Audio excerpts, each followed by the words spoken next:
The stars over Zyrel always looked calm. Glowing lines of blue and gold stretched across the skies like soft paint. It was a peaceful world, full of music, flowers, and light.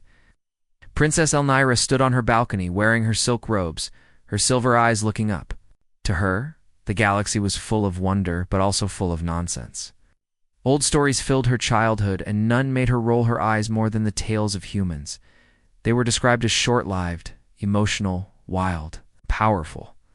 They had no claws, no wings, no thick armor, yet they won wars and led rebellions. One tale even claimed that a single human destroyed a fleet of destroyers using only tactics and courage. Foolish bedtime stories, Elnira would say with a laugh. Humans are just old myths. Her tutor, Master Vornal, never argued with her. He simply smiled and continued to read. He said, "Truth often hides behind doubt, my princess." Elnira didn't care. Her life was too full of beauty and comfort to waste time on ghosts. But change does not wait for permission. 3 days later, Elnira boarded the royal diplomatic vessel Saren Cloud. Her mission was simple: represent Zyrel at the Peace Summit on Galton Prime. She wasn't thrilled. It meant long speeches, serious faces, and fake smiles. But duty came before comfort. Her mother, Queen Talassa, kissed her forehead and wished. Her safe travels. The journey through space was smooth at first. The ship hummed gently. Elnira spent her time reading, dancing, and listening to her crew talk about stars. But just before entering Galton space, the ship shook. "Solar storm ahead," the pilot shouted. "We need to land on the nearest moon." For safety, the ship changed course fast. Elnira watched from the window as a pale green moon came closer. It looked harmless, covered in forests, rivers, and strange ruins. The Saren Cloud landed gently on a clear patch of land. The crew began repairs right away. Elnira was told to stay inside the ship, but she had no interest in waiting. She was curious about the forest. It looked peaceful and quiet, and she longed to stretch her legs. "Just a short walk," she whispered. To herself, dressed in a simple explorer's cloak, Elnira slipped out of the ship and into the trees. Birds chirped in odd tones. Soft moss covered the ground.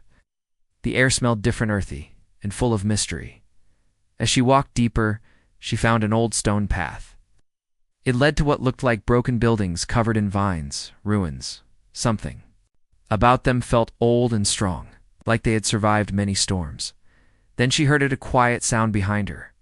A branch cracked. She turned fast, her heart jumping. Nothing. Double quotes. "Hello." She called, no answer. She walked a bit more, and the feeling grew stronger. Someone was watching her. Then a shadow moved between the trees. Elnir stopped. Out of the forest stepped a figure, tall, broad shoulders, short dark hair. His skin was pale from the shade, and his clothes were worn and simple. It looked like no alien she had ever seen. He looked human. Elle and I froze. Her body went cold. This wasn't a tale. This wasn't a dream. She blinked, but he was still there. The man raised his hand slowly, showing he had no weapon. "You're not from here," he said, his voice calm but deep. Elnira could barely speak. "You're human." He nodded once. "Yeah, name's Noah." For a moment, they just stared at each other. Elnira's mind ran wild. All the stories, the warnings, the fear, they rushed back. But he didn't attack. He didn't shout. He simply stood there, watching her, like someone trying to figure out a puzzle. "You're not scared?" he asked her. "I should be." She said quietly, "But I'm not." Noah smiled a little. "Good. I haven't seen another soul in years." She took a careful step forward. "What are you doing here?" Crash landed. "Been surviving on this moon for a long time?" Elnira looked around. Now she saw signs of life. A fire pit, small tools near a rock, footprints in the moss. "Why didn't you contact anyone?" "Tried," Noah said. "No one listens to humans anymore. Too many lies spread. People think we're gone or dangerous." Elnira didn't know what to say. It felt like her whole world was turning upside down. "You hungry?" Noah asked. She hesitated, then nodded. Noah turned and walked toward his small shelter made from branches and old ship parts. Elnira followed, still unsure if this was safe, but something inside her said it was okay. They sat near a small fire. Noah gave her something warm in a bowl. It tasted strange, but not bad. "You're nothing like the stories," Elnira said. "Neither. Are you?" Noah replied with a smile. As night fell, the stars above the moon lit up. Elnira looked at them, then at the human sitting beside her. She had come looking for peace talks and found something far more unexpected, a living myth, and for the first time in her life, she believed the tales might be true. The fire crackled gently as Elnira sat close, her hands wrapped around the warm bowl Noah had given her. The food was simple roots, leaves, and something that tasted like roasted seeds, but she ate quietly. Her silver eyes kept drifting too. The human beside her, Noah sat with his legs crossed, slowly sharpening a long stick. He wasn't in a rush, and his movements were calm, practiced. The moonlight made his face look older than it was. He had a short beard and strong eyes that didn't miss much. Nora finally broke the silence. "You said you crashed here. How long ago was that?" Noah looked up at the sky, then at her. 10 years, maybe more. Lost count after the second year. She was shocked. "You've survived here? It's all alone?" He gave a small nod. "Easy. The first year was the hardest. Storms, beasts, hunger. But I got used to it." Elnira looked around. She noticed the traps hanging between trees, the hidden ropes, the signals made from stones on the ground. This wasn't just a man living in the forest. This was a warrior surviving. "Why didn't anyone come for you?" she asked. Noah's face grew quiet. "Humans aren't welcome in most parts of the galaxy anymore. After the wars, many were hunted or driven out. Some say we're extinct, some just pretend we are." Elnira felt shame creep into her chest. She had laughed at the stories. She had believed they were just made-up legends. But now, one of those legends was sharing his food with her. "I don't understand," she whispered. "Why did it all go wrong? Why did your kind disappear?" Fear Noah said. "We were strong, but not because of weapons. We were strong because we fought for each other. Other species saw that and grew afraid. They thought emotions made us unstable, but it's what gave us heart, loyalty, love, pain. We felt it all, and we used it to protect what mattered." Elnira looked at him closely. His words didn't sound like a speech. They came from memory, from scars too deep to see. "My people need to know the truth," she said softly. "They don't want the truth," Noah replied. "They want peace without trouble. And trouble is what humans brought even when we were trying to help." They sat quietly for a while. Wind rustled through the trees. Far off, a small creature howled. "You're a princess, aren't you?" he asked suddenly. She turned to him in surprise. "How do you know?" "Your voice, your eyes, the way you hold yourself. You don't walk like a soldier. You walk like someone who never had to fight." Elnira didn't reply. He was right. She had grown up with silk robes and soft music. Her hands had never held a weapon. And yet sitting beside this human, she felt like a child who knew nothing of the world. "Come with me," Noah said, standing up. "Where?" she asked. "I want to show you something." She followed him through the trees. The steps were silent, and he moved like part of the forest. After a short walk, they reached a wide clearing. In the center was a ring of stone pillars, cracked. "An ancient, this place was here before me," Noah said. "I think it was a temple, maybe a meeting ground. I use it to train." Ow. He picked up a long wooden staff from the ground and spun it in his hand with ease. "Weapons are tools," he said. "But the real weapon is the mind." Elnira watched as he moved through a series of quick strikes and spins. Every motion was smooth and fast. She had seen combat drills before, but never like this. When he finished, he tossed the staff to her. "Your turn." She blinked. "I don't know how." "You can learn." She hesitated, then grabbed the staff. It felt heavy and strange in her hands. Noah walked over and gently adjusted her grip. "Feet apart. Bend your knees. Focus." Elnira tried to copy his movements. Her swings were slow and clumsy. She stumbled twice and nearly dropped the staff. Noah didn't laugh, simply guided her again and again. After 20 minutes, she was sweating and breathing hard. "Good," he said. "That's a start." Elnira smiled despite herself. "This feels strange, but good." He nodded. Every warrior starts somewhere. On the way back to the shelter, she asked, "Do you still think like a soldier?" "I don't think I ever stopped," Noah replied. "Even after all this time, I stay alert. The galaxy may have forgotten us, but danger hasn't." Suddenly they both stopped. Noah crouched down and touched the ground. His face grew serious. "What is it?" Elnira asked. "Tracks, fresh. Someone else is here." Elnira's heart jumped. "My crew." "No," Noah said. "These are heavier boots. Hunters, maybe." "What do we do?" He looked at her with sharp eyes.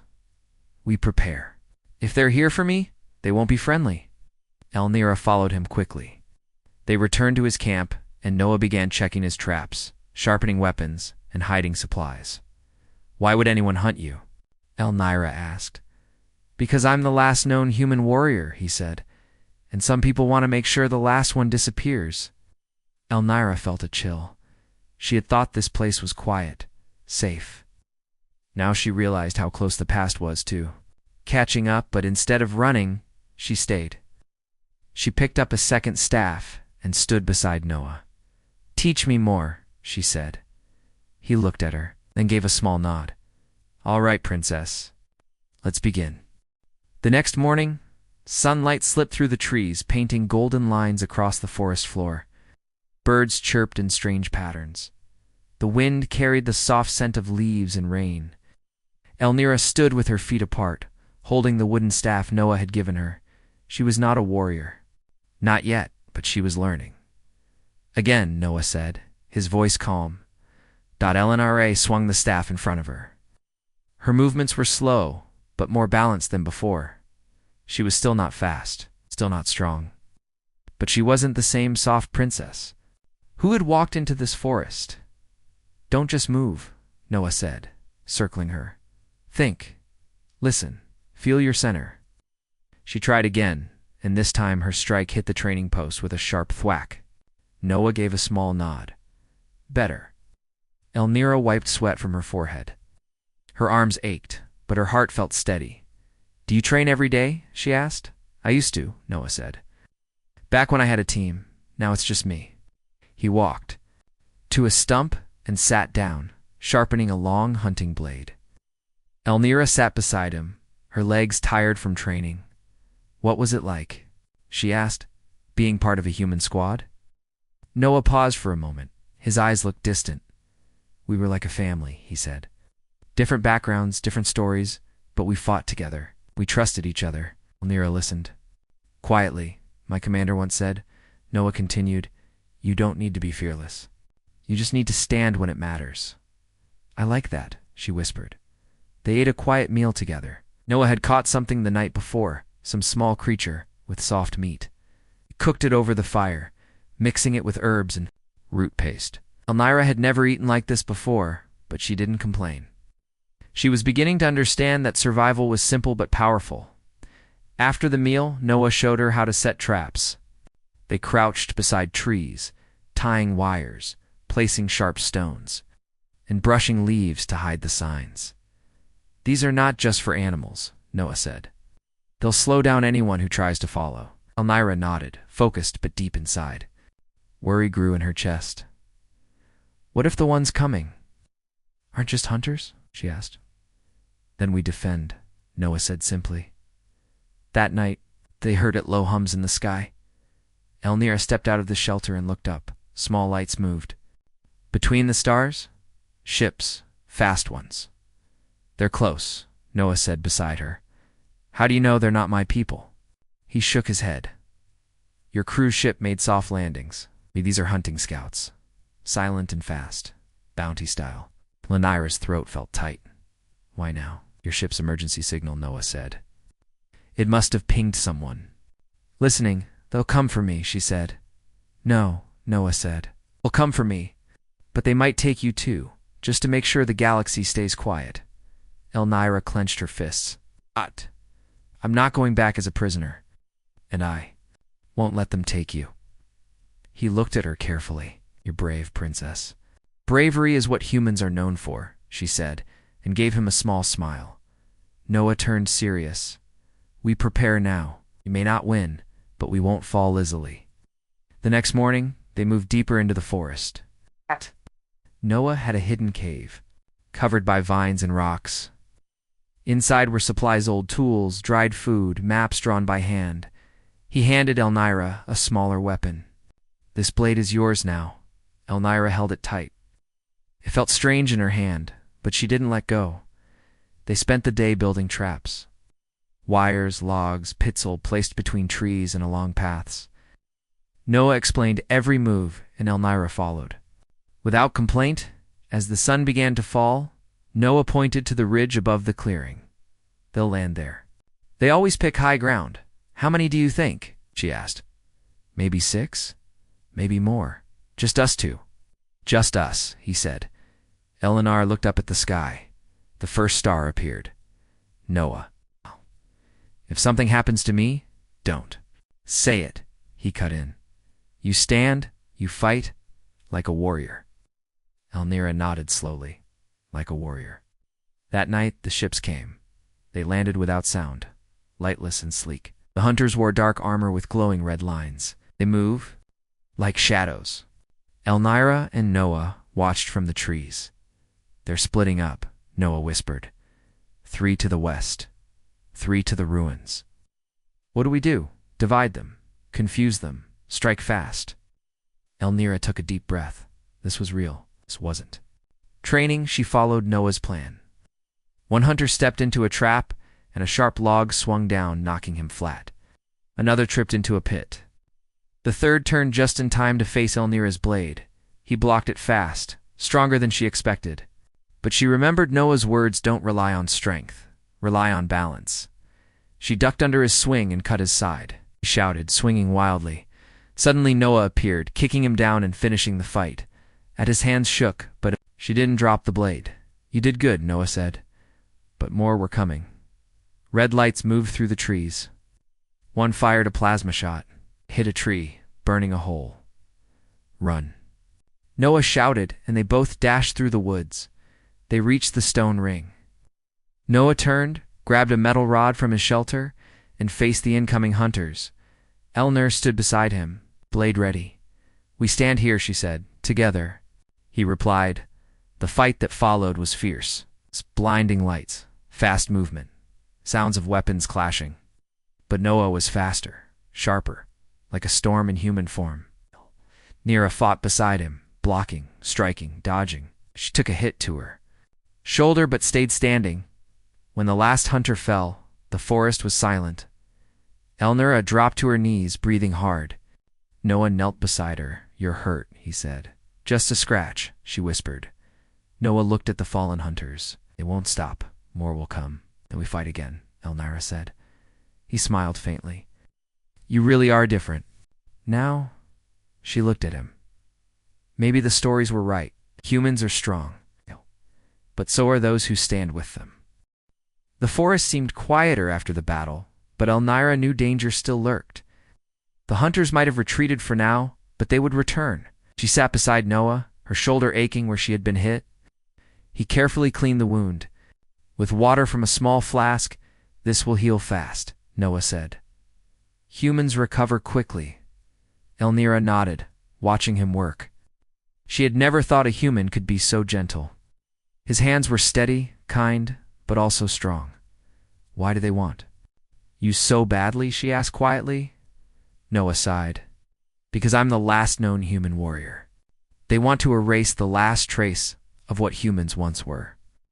They fear the stories might come true. Elnira looked at him. But you survived all alone for years. Sometimes survival is the best kind of fighting. She smiled faintly. You're a legend, Noah. Maybe he said, or maybe just a man who never gave up. The next days passed in quiet training and planning.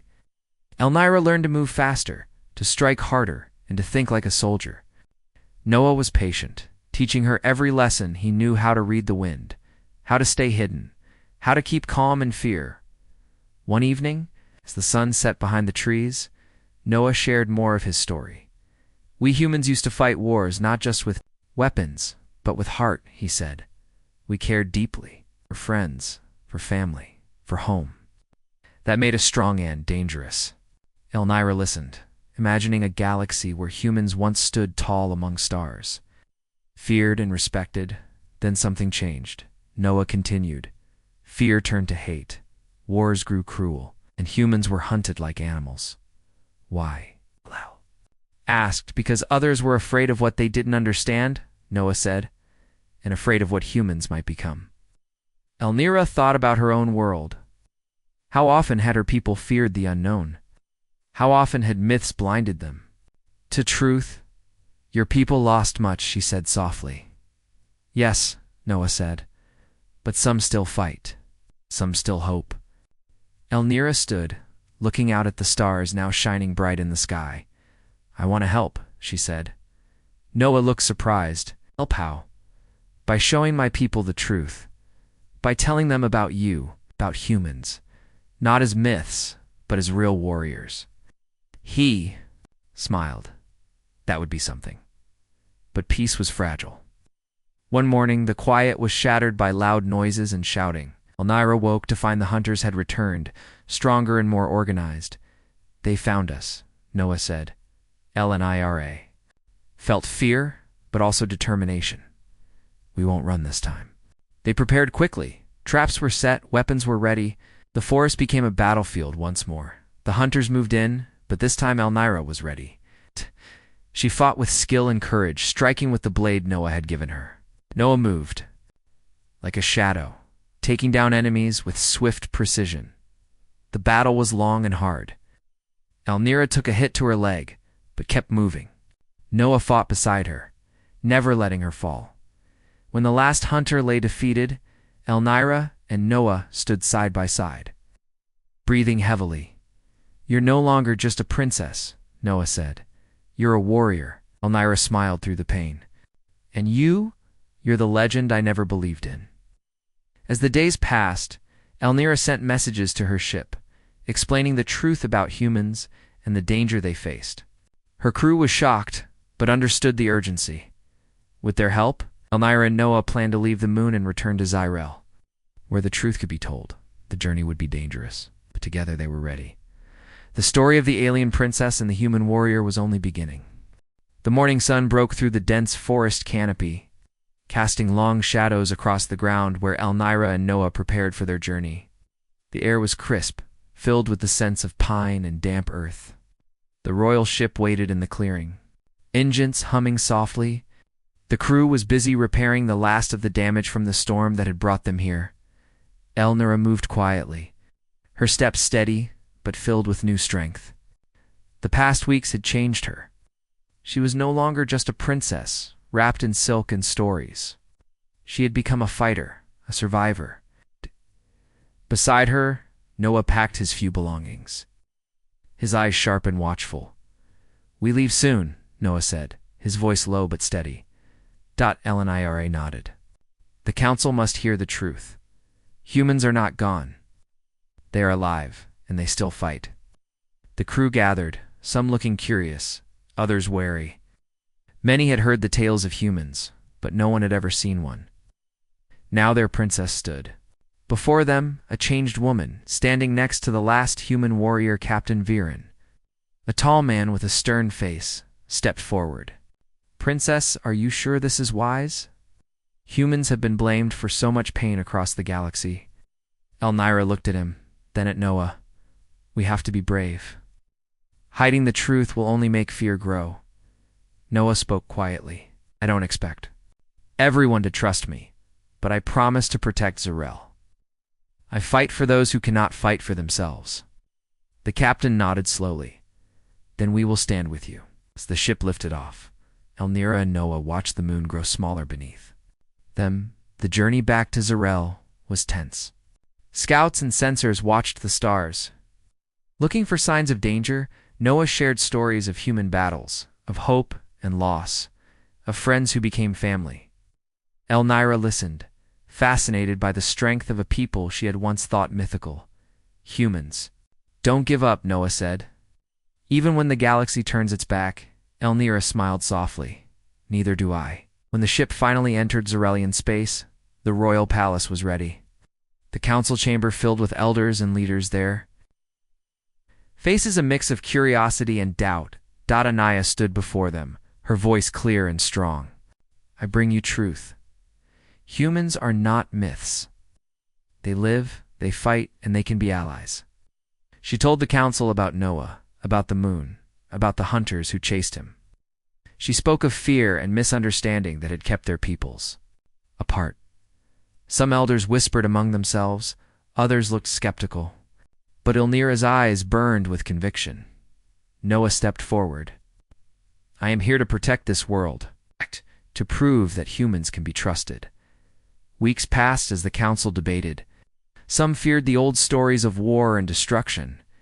Others saw chance for new strength and friendship. Elnira and Noah trained with the Zarelian warriors, teaching them new tactics and ways to fight together. Friendships formed between humans and Zarelians. It's built on respect and courage. One evening, as the twin moons rose, Elnira stood with Noah on the palace balcony. Do you think they will accept us? She asked. Noah looked at the stars. Trust takes time. But every journey starts with a single step. Elnira nodded, feeling hope grow in her heart. Then news arrived. The hunters who had chased Noah were gathering a fleet. They planned to attack Zyrel and erase the truth forever. Elnira's heart tightened. She had to protect her people and the human who had become her friend and teacher. We will fight, she said firmly. Together, Noah agreed. The palace prepared for battle. Warriors armed themselves. Ships stood ready. The final fight was near. When the enemy fleet arrived, the sky darkened with ships. But the Zarelian and human warriors stood united. Elnira and Noah led the charge. Their weapons moved as one. Noah's experience and Elnira's courage inspired all. The battle was fierce, bright with laser fire and engines roaring. But the united forces were strong. The enemy retreated, defeated. Elnira stood on the battlefield, her heart pounding. Beside her, Noah smiled. We did it, he said. Yes, she replied. And this is only the beginning. The battlefield was quiet now, the smoke from the fight slowly rising into the sky. Elnira stood among her people, her heart filled with a mix of relief and hope. The victory was real, but the journey was far from over. Noah stood beside her, his eyes scanning the horizon. He looked tired but proud. The humans and Zarelians who fought together now shared more than just battle scars, they shared trust. The council gathered soon after, the mood different from before. Whispers of fear had been replaced by talks of unity and strength. Elnira stepped forward to speak. Our worlds are stronger together, she said. The stories about humans were never just stories. They are real, they are brave, and they fight not for power, but for hope. The elders nodded slowly, some still unsure, but many ready to listen. Noah addressed the council too. Humans have changed. We want peace, not war. But we will stand to protect those who cannot protect themselves. A new chapter had begun, with the hunters defeated and the truth out. Elnira and Noah worked to build a stronger bond between their peoples. Schools were opened to teach the history of both races. Warriors trained side by side, learning new skills and respect. Elnira often visited Noah's training ground, practicing the moves he had taught her. She was no longer the scared princess who doubted legends. She was a warrior ready to defend her home. One evening, as the twin moons shone bright, Noah and Elnira sat together, looking at the stars. Do you think humans will ever be welcomed fully in the galaxy again? Elnira asked softly. Noah smiled. I believe they will. Stories take time to change, but actions speak louder. Elnira reached out, taking his hand. Thank you, she said, for teaching me to see beyond myths. And thank you, Noah replied, for believing when no one else did. News spread across the galaxy, stories of the alien princess and the human warrior who changed everything. Whispers of hope. Unity and strength. LNIRA. Single quotes as people began to understand that fear had kept them apart for too long. Ow. Humans were not just tales of old. They were living proof of courage and heart. The two worlds started to build a future together. As peace grew, Elnira stood on the balcony of her palace, looking at the stars that had once seemed so distant. She thought of Noah, of their battles, and of the future. The galaxy was wide and full of mysteries. But now she knew one thing for sure. True strength came from understanding, trust, and friendship, and with Noah by her side, she was ready to face whatever came next. The alien princess who once laughed at human stories now carried their spirit within her.